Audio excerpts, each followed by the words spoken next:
There is only one correct team for where LeBron James should go. And the answer might surprise you. Maybe it won't. I don't know. But let me quickly eliminate the teams that I feel make absolutely no sense for the end of his career.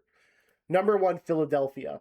I know Jaylen Brown just got traded there. I know they got an elite team with Maxey, Edgecombe, Brown, Embiid, if you really want to count him as elite still. Look, man, if you make it to the finals, you're going to go realistically up against Wemby or Jokic or Chet Holmgren, Isaiah Hartenstein, like that duo of a big. You can't trust Joel Embiid to be your big man to go up against one of those guys in the Western Conference. It's not going to work out. Guaranteed. Eliminate Philadelphia, man, because you cannot trust Embiid's injuries. We literally say this every year. If Embiid is healthy, if Embiid is healthy, if Embiid is healthy. He's never healthy. Do not go to Philadelphia, LeBron. That's the first one I'm eliminating. Second one I'm eliminating is the Golden State Warriors. It would look disgusting to me. Absolutely awful to me for him to have that Warriors jersey on. I know the story of him playing with Steph and Draymond is actually really cool, and it would be cool, but we already saw it in the Olympics with Steph. We don't need to see it anymore. That was probably one of the greatest comebacks we've ever seen, the Serbia game, and y'all both got to have your little moment. Let that be it, dude. You're going to tell me Kristaps Porzingis and Al Horford are going to be your two centuries you're relying on come playoff time? Kristaps is probably less reliable than Joel Embiid. And if you're going to be going up against Wemby, Jokic, all those people, can't be the Golden State Warriors, man. Eliminate the Warriors completely. Minnesota, I like the team, but as a LaMelo Ball fan, the man is never healthy. That is another player I just would not trust to be there come playoff time. Also, he has zero playoff experience, and he played awful in his one play-in game. I know he had like a game-winning layup, but like if you really watch the game, the man played awful. Do not trust LaMelo Ball, and I know Rudy Gobert has gotten the better of Nikola Jokic lately, but Wemby made him look kind of pathetic. So I'm not trusting Rudy Gobert for 4 series in the playoffs. It's just not happening. I love Ant-Man. I love Jaden McDaniels. Braun would be a nice fit with those guys, but the 1 and the 5, I do not trust. Also, why would you want to play in Minnesota, dude? Why would that be where you want to end your career? No. The Cavs, I do not trust James Harden. It's as simple as that. We have enough history seeing James Harden coming up short in the playoffs year after year after year after year. Doesn't matter if he's on the Rockets, where he was the closest he was ever going to get with Chris Paul.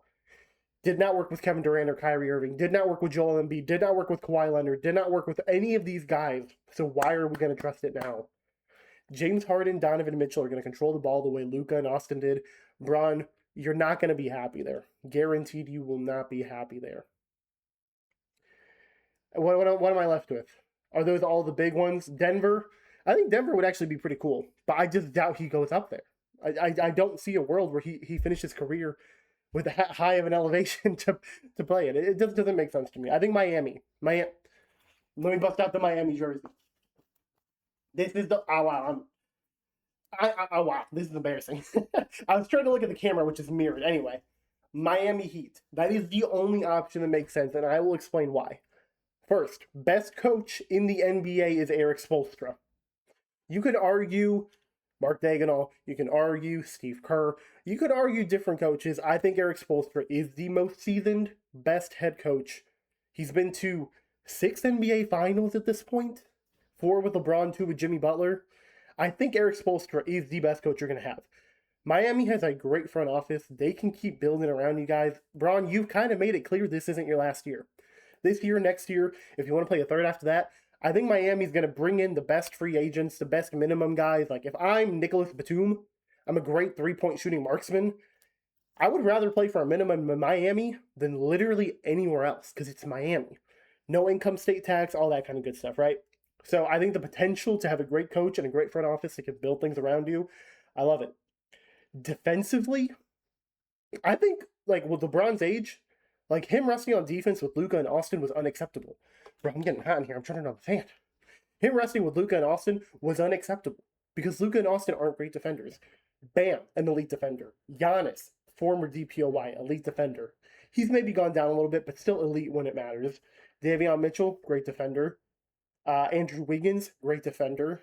Off the bench, Pele Larson, really good hustle guy. Kind of reminds me of Christian Brown.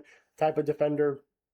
This is a team LeBron can actually rest on the defensive end, and it really not matter until playoff time. You know what I'm saying? So Braun can now also be the point guard. I know he's looking at Chris Paul's number 2 all time in assists. Imagine Braun ending his career number 1 in points, number 2 in assists.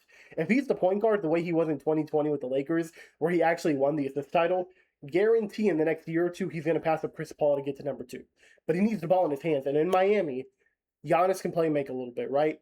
Davion Mitchell can play make a little bit, but LeBron is going to be the main focal point of passing the ball, getting his assists going. Also, having the ball more is going to get him more in rhythm. We've seen that three-point shot go up and down, up and down, up and down. And one of the big criticisms with Miami, they can't shoot. Well, guess what? If Braun has the ball more, he'll be more in rhythm. That 31% from 3 last year was pathetic, but the year before, 37%. One of those other years before, he shot 40%. So if you get Braun up again in the 37 to 40s, I think you're going to be fine, because Wiggins shot 41% from 3 last year. Davion Mitchell shot 39% from 3. Bam shot 35% from catch and shoot from the corners. So if that's your system right there, Bam sitting in the corner for the offense, getting ready to shoot those corner threes. He can shoot that little midi as well. He can catch it from the corner, drive to the lane. I like that, man. Y'all are saying there's no spacing. I feel like you can, like Eric Spoelstra can create spacing in there.